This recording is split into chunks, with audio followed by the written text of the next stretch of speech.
The missile's 1 kiloton warhead detonates at an altitude of 300 miles.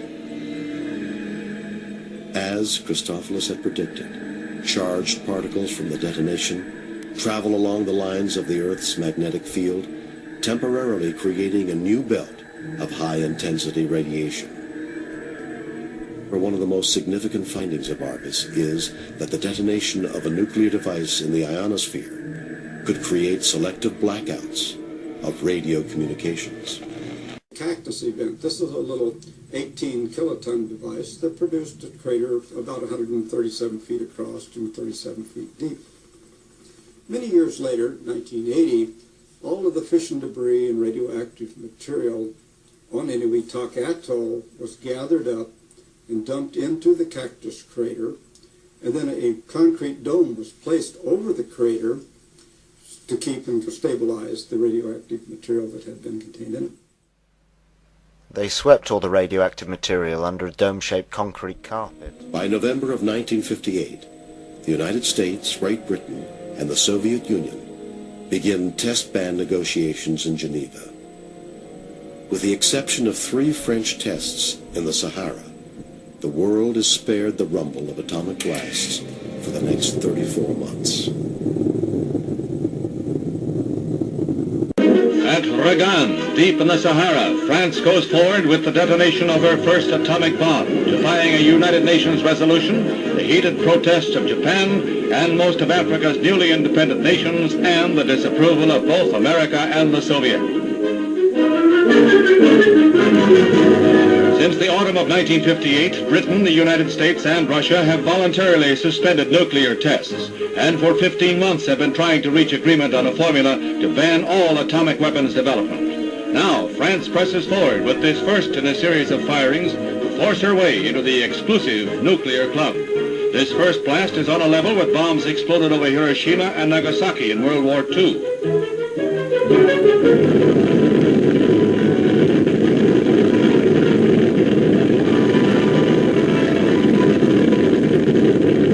The 250th nuclear weapon explosion in history carries France a step further towards General de Gaulle's dream of national glory restored. Within 2 years, a dozen Atlas D missiles are deployed and operational. The first hardened squadron of Atlas launchers are turned over to the Strategic Air Command in August 1960. The missiles are deployed within blast-protected structures called coffin launchers.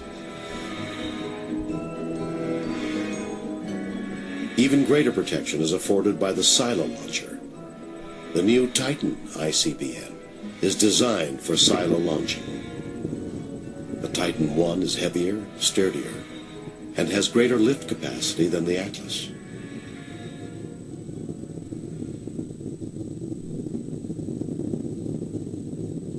While the early models of the Titan I are armed with a 3.8 megaton warhead, the Titan II would become the largest ICBM the United States would ever deploy.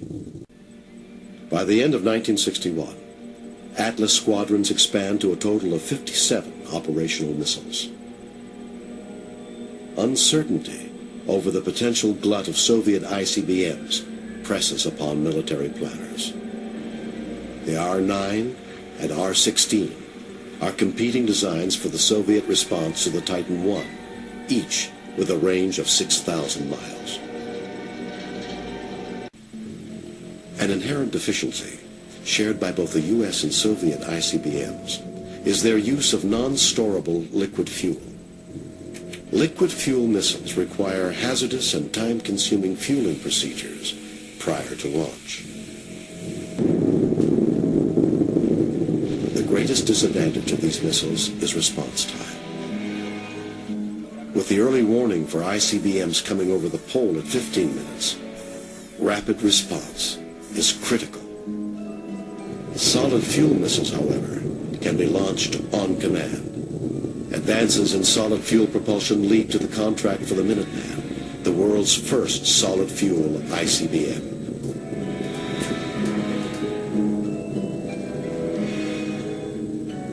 Holding a temporary advantage in numbers of strategic missiles, the United States has reason to remain vigilant when it comes to Soviet nuclear weapons expertise.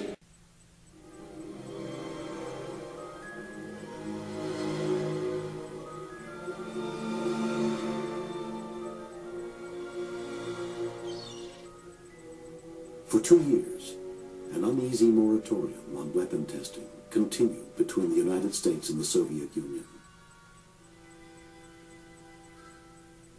Secretly, the Soviets began designing new weapons of mass destruction, including a 57-megaton hydrogen bomb, the largest nuclear weapon ever built.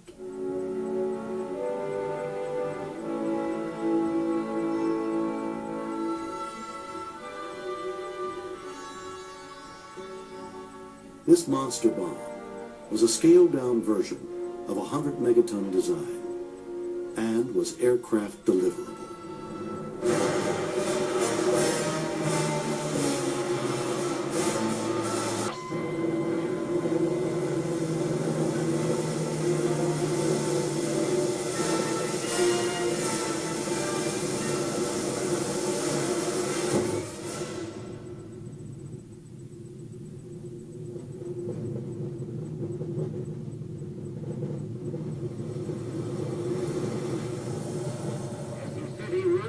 The Russians had shattered the voluntary moratorium.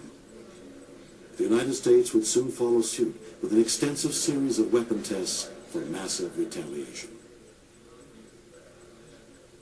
Concern arises that the U.S. is falling behind in nuclear weapons development. The next month, the Soviets conduct several high-altitude tests. The results permit them to develop data similar to that of the Teak and Argus series.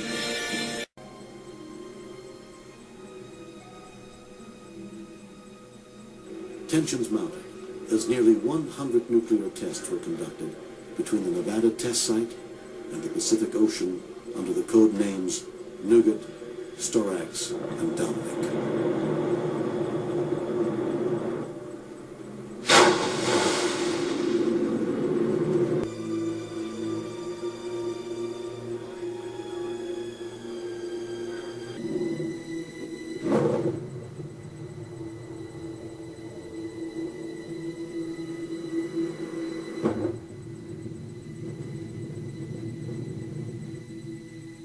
Operations resumed at Johnston Island and Christmas Island during Operation Dominic. The United States negotiated the use of Christmas Island from the British, who had used the island to conduct their own thermonuclear tests.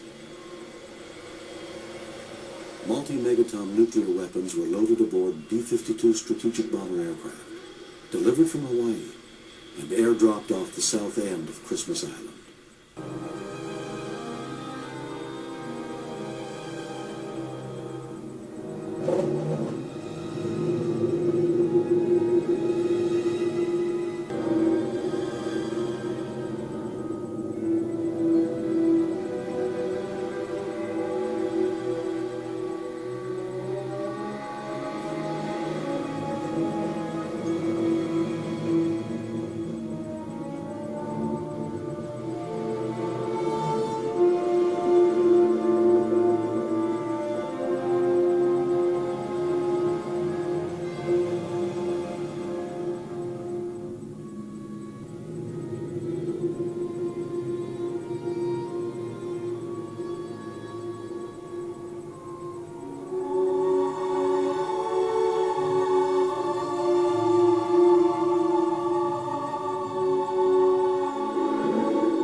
Then when we were allowed to come back and test in the Operation Dominic, the Fishbowl series, and Fishbowl was reserved for the high altitude tests, and we did 6 more.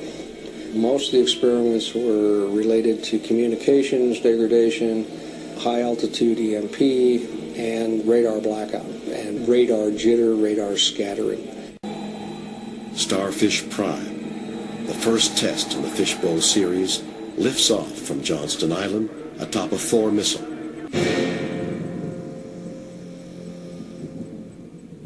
Reaching an altitude over 5 times higher than Teak in 1958, the Starfish Fireball enters the Van Allen belt, igniting a violent auroral display.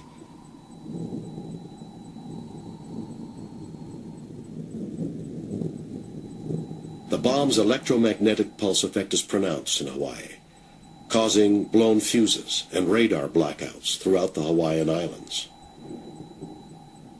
A shower of highly charged radiation spreads rapidly into the regions of near space frequently traveled by Earth's artificial satellites.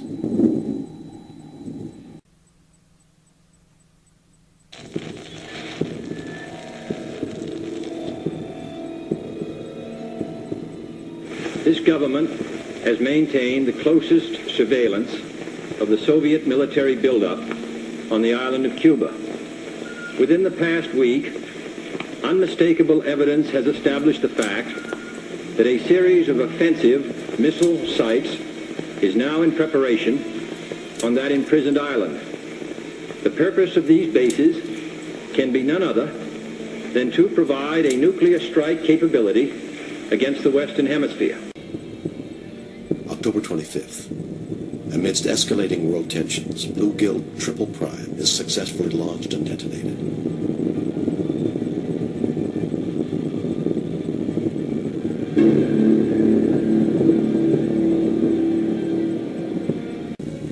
On the 28th, at the height of the crisis, the Soviets conduct a high-altitude nuclear test requiring the launching of 3 ballistic missiles. November 1st, White House struggles to verify that Soviet missiles in Cuba have in fact been disabled. Despite this destabilizing factor, both the U.S. and the Soviets conduct high-altitude nuclear tests on the same day. 5, 4, 3, 2, 1, 0.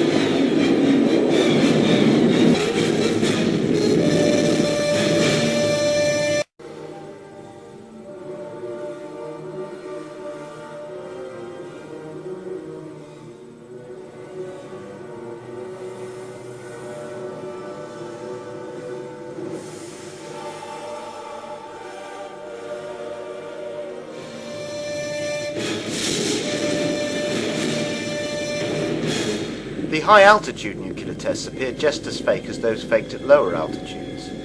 Some appear to be achieved by dropping packets of powder onto a hard surface that explode on impact. Following Tightrope, the final atmospheric test by the United States, negotiations begin for the Test Ban Treaty of 1963. In 1963, we entered the limited Test Ban Treaty that prohibits any atmospheric testing. Prohibitions of nuclear testing, moratoriums, talks and treaties, reinforce the supposed threat and allows the power structure to pose as rational peacemakers, and allows for the demonization of those who supposedly don't adhere, and also helps prevent lesser countries from faking their own nuclear weapons. Negotiations may also provide an opportunity for nations to cooperate on how the nuclear hoax is implemented in an incremental, escalating, apparently tit-for-tat manner. For the USSR and the United States, there ceased to be any need for continuing to fake nuclear tests once the nuclear myth had been well established. However, they would both continue to fake nuclear tests and to expand their fictional nuclear arsenals in a contrived game of one-upmanship. Periodical bilateral talks would help to convince the world that each side was continuing to arm itself ever more and provide a plausible explanation for why it never led to nuclear war. The potential for a functioning Soviet ABM poses new challenges to ICBM warhead design. The outcome of this research is the cluster warhead.